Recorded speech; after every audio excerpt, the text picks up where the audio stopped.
Mayo es el mes del estudio, tanto universitarios como escolares se preparan para afrontar la recta final de un curso o de una prueba de acceso a otros estudios superiores, pero ¿cuáles son las mejores técnicas de aprendizaje o los lugares donde mejor se puede uno concentrar? Esto es lo que nos han contado algunos estudiantes. Pues de normal me concentro más en la biblioteca, pero hay veces que como está un poco lejos, pues prefiero quedarme en casa. Pues estudio desde que salgo de la universidad hasta las 9 de la noche. Yo soy más de los que estudian prácticamente al final, sí. Suelo, pues eso, ahora que estamos con exámenes, pues sí que suelo pegar repasos. Ayer estuve 7 horas. Es que yo suelo estudiar básicamente aquí en la universidad, que está con las bibliotecas y tenemos salas de estudio y está bastante bien. Dejarlo para el final, bueno, depende un poco de la asignatura, pero en general intento que no. Estudio y trabajo. Entonces no tengo tanto tiempo como para estudiar. Si puedo, estudio aquí con mis compañeros y todo. Aunque, como acaban de ver, cada uno tiene su técnica y lo mejor es conocerse a uno mismo para saber lo que es más o menos útil. Vamos a ver con un experto qué es lo más recomendable cuando nos sentamos frente a un libro para lograr sacar adelante un examen. Nos acompaña David Ariño, subdirector general del Grupo Piquer. Bueno, David, empezamos por el principio, el tiempo. Lo vamos a ver ahora en pantalla. ¿Cuánto tiempo debemos invertir en preparar un examen? ¿Hay un tiempo adecuado? Para dimensionar el tiempo que necesitas invertir, lo primero que tienes que conocer es lo que te va a ocupar, ¿no? Yo aconsejo siempre no planificar de acuerdo con el reloj, sino listar las asignaturas que tienes que hacer, las tareas que tienes que llevar a cabo de cada asignatura y marcarte un tiempo para cada una de ellas. Sacarás una programación y un número de horas totales y en función de eso lo distribuyes. Lo normal es que las primeras veces que lo hagas falles, pero sí que es importante ir cogiendo esa dinámica porque además lo trasladas en la época de estudiante, pero luego en la vida laboral es lo mismo y nos ayudará a planificarnos y a organizarnos. Vamos a hablar también de ese calendario. Hay que priorizar las asignaturas. ¿Cómo debemos hacerlo? La teoría de las técnicas de estudio aconseja empezar por la más complicada. Hay veces que tenemos esa costumbre de decir, bueno, pues me quito un poquito de esto, un poquito del otro y a las 9 me pongo con matemáticas. Eso no es ninguna buena idea.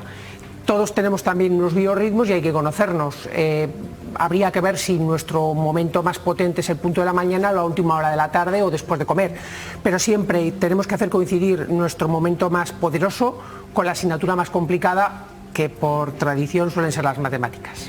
¿Y cuáles son esas técnicas de estudio que pueden ayudarle al estudiante a mejorar en la memorización, en la comprensión también de conocimientos? Vemos allí un libro abierto, subrayado. Cuéntanos. Yo creo que habría que diferenciar dos partes, el aprendizaje de lo que es más práctico y lo que es teórico. El práctico es hacer ejercicios, revisarte y aprender de tus errores.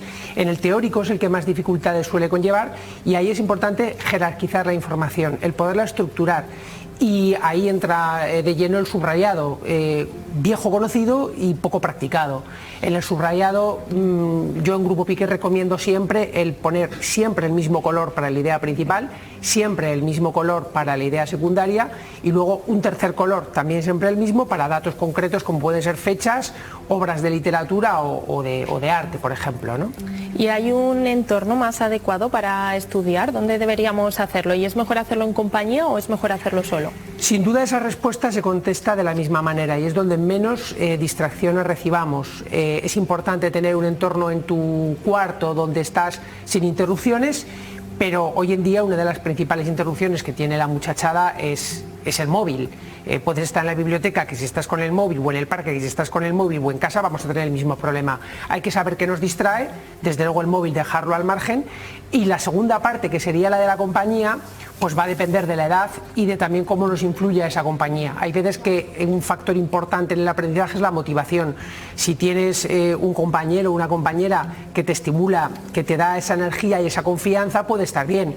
Pero hay muchas veces, y lo conocemos y lo hemos visto, en donde las compañías, bueno, pues pierdes demasiado tiempo, ¿no? Y hablando de entornos adecuados para estudiar, David, las bibliotecas y salas de estudio comienzan a llenarse estos días de estudiantes. Hay algunas, Iciar, Miguel, que amplían sus horarios.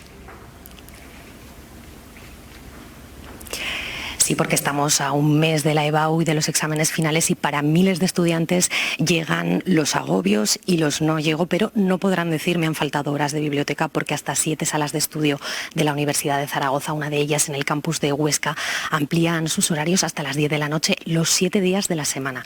Y hablo en este tono más bajo porque, como veis, el movimiento en las bibliotecas ya ha comenzado y son muchos los que ya están estudiando, aunque nos dicen que lo fuerte se espera para la semana que viene, que es cuando terminan las clases. Ya veis qué medios a su disposición para aprobar tienen. Ahora falta que ellos aporten ese esfuerzo de hincar codos, que no es poca cosa, claro.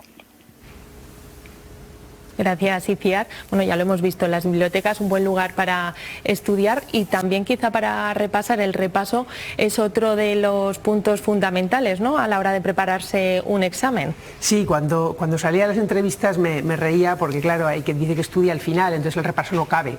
Realmente los últimos días tiene que ser para ya constatar o para hacer los últimos flecos de un trabajo previamente hecho. Hay unas curvas de aprendizaje, no es algo que diga yo, es algo ya muy estudiado, en donde tú vas aprendiendo y olvidando, y necesitas varios estudios para retener esa información. Si tú realmente estudias todo al final, es incluso posible que llegues a contestar bien el examen, pero a las 24 horas de salir del examen ha caído en el olvido.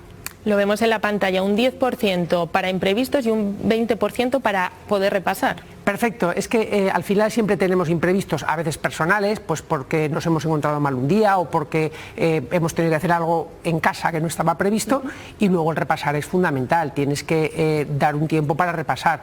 En un primer estudio, retener la información, crees que lo has retenido, pero realmente no es así.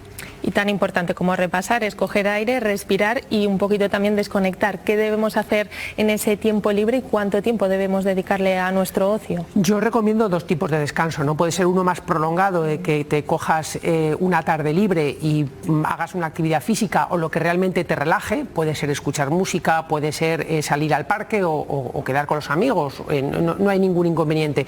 Pero quiero llamar la atención sobre los descansos o sobre el tiempo libre que se hace entre estudio. No es recomendable que si tú vas a descansar 10 minutos te pongas a ver una serie o vayas a hacer una actividad que te pueda crear determinada adicción y no vayas a poderla cortar después de esos 10 minutos de descanso. Y ahora sí, llega el examen. ¿Qué nos recomiendas? ¿Cómo podemos templar esos nervios para que no nos jueguen una mala pasada? Aquí hago un llamamiento a las familias. Es importante trasladar tranquilidad. Yo creo que debemos valorar más el esfuerzo, el trabajo, la implicación y la responsabilidad que realmente una nota final. Si tú sientes la confianza de tu entorno, si tú sabes que si tú lo has dado todo, aunque el examen no responda, vas a tener el apoyo de los tuyos, siempre es mejor, ¿no? Pero aparte de ese consejo, bueno, pues es un poco como en los grandes competiciones deportivas, ¿no? Si has llegado hasta aquí y has trabajado, sal y disfruta, tómatelo de una manera, bueno, con deportividad. Sí que es cierto que hay personalidades que pueden tener problemas de nervios o incluso de ansiedad, que eso debe trabajarse de una manera específica y separada de lo que es el estudio. Pues esperemos que todas estas recomendaciones les sean útiles a los estudiantes para afrontar sus exámenes. David Zariño, muchas gracias por estar con nosotros. Gracias a ti.